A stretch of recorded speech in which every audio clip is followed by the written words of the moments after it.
श्री राम।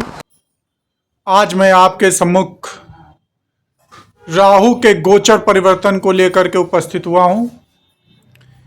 राहु छाया ग्रह 18 मई को शाम को 5:08 पर राशि परिवर्तन करके मीन राशि को छोड़ करके भगवान शनि देव की राशि मूल त्रिकोण की राशि कुंभ राशि में प्रवेश कर रहे हैं। राहु का जो गोचर होता है वो 18 महीने का होता है। राहु एक राशि में 18 माह तक रहते हैं। राहु कलयुग के राजा ग्रह कहे जाते हैं, छाया ग्रह हैं। जितनी भी चीजें इलेक्ट्रॉनिक के माध्यम से चीजें होती हैं, जितनी भी आभासीय चीजें हैं, इलेक्ट्रॉनिक माध्यम क्या है? एक आभासीय है, आभासीय का प्रकटीकरण है।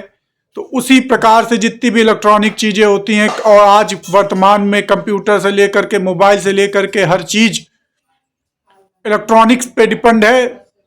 तो इसीलिए राहु को कलयुग कलिकाल का राजा ग्रह कहा गया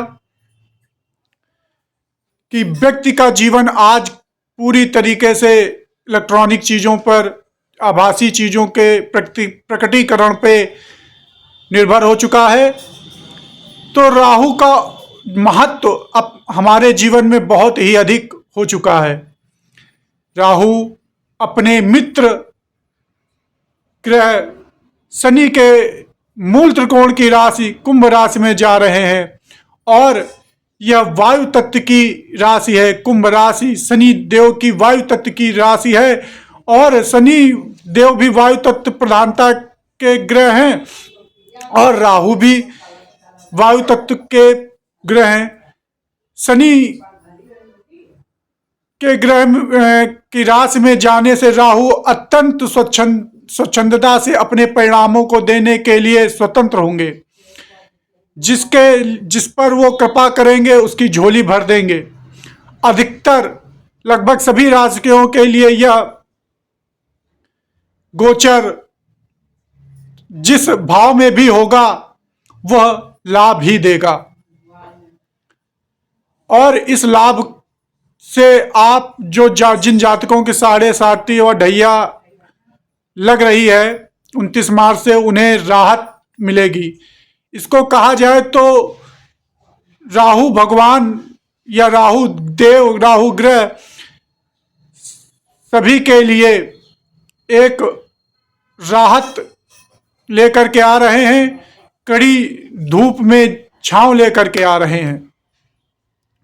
राहु है धुआं, राहु है इलेक्ट्रॉनिक्स सामान, और राहु है परछाई। राहु जिसके साथ बैठते हैं, जिस राशि में बैठते हैं, उसी के स्वभाव के तरीके कार्य करने लगते हैं। तो शनि के घर में होंगे तो वो जिस व्यक्ति के अच्छे कार्य होंगे, अच्छे कर्म होंगे, उन्हें धन देने के काम करेंगे। क्योंकि वो काल पुरुष की कुंडली में ये लाभ भाव में गोचर हो रहा है, तो वो लाभ ही लाभ प्रदान करने आ रहे हैं। राहु की पंचम, सप्तम और नवम दृष्टि है।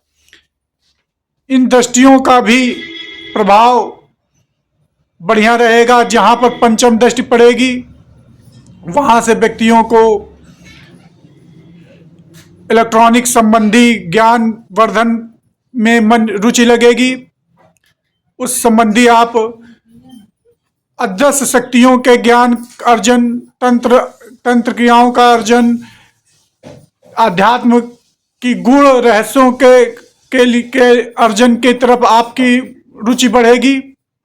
और सप्तम दृष्टि से जहां पर देखेंगे तो सप्तम दृष्टि के कारण उस स्थान पर वो भ्रम पैदा करने का प्रयास करेंगे, और जहां पर नवम दृष्टि होगी उस भाव से वहाँ पर वो उन चीज़ों को बढ़ाने का कार्य करेंगे। चूंकि वायु तत्व की राशि में राहु महाराज जा रहे हैं, वायु तत्व तो स्वयं वायु, तो व्यक्ति को एक दृष्टांत के माध्यम से मैं समझाना चाहता हूं कि अगर राहु की महादशा, अंतरदशा, प्रत्यंतर दशा में अगर राहु अच्छा फल देते हैं तो बिल्कुल व्यक्ति को हाइड्रोजन गैस के गुब्बारे के तरीके ऊपर की तरफ ले जाते हैं और एक ऊंचाई पर जलाद कर छोड़ देते हैं। जैसे कि साइंस के छात्र समझ सकेंगे कि अपना वायुमंडल विभिन्न गैसों के आवरण से बना हुआ है, तो हाइड्रोजन गैस ऑक्सीजन से हल्की होती है तो वो ऊपर उठती चली जाती है और जब तक हाइड्रोजन के लेयर तक नहीं पहुंच पाती और हाइड्रोजन के लेयर पे जाने पहुंचते ही वो स्थिर हो जाती है। उसी प्रकार राहु आपको प्रगति के मार्ग पर ले जा करके ऊंचाई पर छोड़ेंगे, परंतु आपने अपने अंदर वायु भर ली जैसे कि गुब्बारा भर लेता है, अर्थात आप अपने अंदर वायु रूपी अहंकार को ले आए, वायु रूपी दुष्कृत्यों को ले आए और गलत काम किए आपने, तो यही राहु आपको जहां से उठाएंगे वहीं पर छोड़ देंगे। जिस प्रकार से गुब्बारे में एक छिद्र हो जाने से वो उसकी पूरी हवा निकल जाती है और वो पूर्व की स्थिति में पहुंच जाता है, उसी प्रकार से राहु भी आपको समय इस 18 महीने के लाभकारी अंतराल में आपको वहीं पर छोड़ देंगे जहां से आपको उठाया होगा। तो आपको विशेष करके ये ध्यान रखना है कि आपको सद्गुणी आचरण करना है, अपने से बड़ों से प्रेम पूर्वक और उनका अनादर नहीं करना है और धर्म से जुड़े रहना है, धर्म कार्य करने हैं और अपनी आय का कुछ अंश गरीबों और दिव्यांग जनों के लिए दान करना है, जिससे कि राहु आपको और श्रेष्ठ फल दे सकें। यह गोचर 12 राशियों के लिए अच्छा होने जा रहा है। जहां जहां पर जिन जिन राशियों में जहां जहां जिन भावों में कुंभ राशि पड़ेगी और यह अचर स्वभाव की राशि है, यानी कि आपको अपने व्यक्तित्व में चेंज नहीं लाना है। अगर आप जिस स्वभाव के व्यक्ति हैं उस स्वभाव में ही बने रहें, धन आने से घमंड ना करें, धन आने के बाद कृपणता ना ले आए अपने स्वभाव में। अगर आप उदार व्यक्ति हैं तो यह गोचर जो 18 महीनों का राहु का होगा कुंभ राशि में, आपके लिए, आपके अपनों के लिए मरहम लेकर आया है और जिनकी साढ़े साथी और ढैया चल रही है उनके लिए तो अत्यंत सुकून लेकर के आया है। इसका पूर्ण लाभ उठाएं, राहु और शनि के उपाय करें, इनके मंत्रों का जाप करें। जिन व्यक्तियों के कुंडली में मारक दशाएं चल रही हों या ग्रह शांति का पाठ कराना हो तो वो व्यक्ति हमसे संपर्क कर सकते हैं। काशी के विद्वान पंडितों द्वारा हमारे अनुष्ठान संस्थान में जप कार्य कराया जाता है और जिसकी 100% गारंटी रहती है कि आपके ग्रहों की अनिश्चितता का कारण जो है वो डाइल्यूट होगा, आपको कुछ राहत अवश्य मिलेगी। चूंकि खराब समय को कोई पूर्णतया दूर नहीं कर सकता है, भगवान को भी अपने खराब समय को, खराब काल को काटना पड़ा था, उसी प्रकार से हम सबको भी उसे काटना पड़ेगा। परंतु जप और दान यज्ञ से उसके तीव्रता को, उसके गंभीरता को कम किया जा सकता है।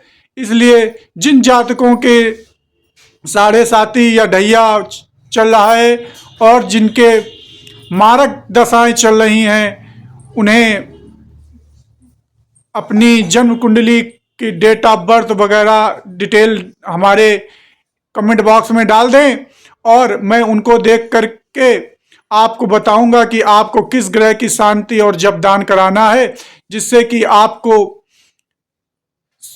इस कठोर ग्रहों की पीड़ा से आपका बचाव हो सके, आपका संरक्षण हो सके और आप अपने घर बैठे मोबाइल के माध्यम से संकल्प लेकर के निरीक्षण कर सकते हैं कि आपका जप कार्य कैसा चल रहा है। परंतु आपको जब समापन होगा हवन का या जो पूर्ण आहुति का दिन होगा, उस दिन आपको भेजे गए समय पर, भेजे गए स्थान पर आपको आना होगा और उस यज्ञ में आपको सम्मिलित होना होगा। परंतु आप अपने घर से ही संकल्प लेकर के अनुष्ठान प्रारंभ करा सकते हैं। आशा है आपको यह जानकारी अच्छी लगी होगी। चैनल को सब्सक्राइब कर लें और अन्य लोगों से शेयर कर दें।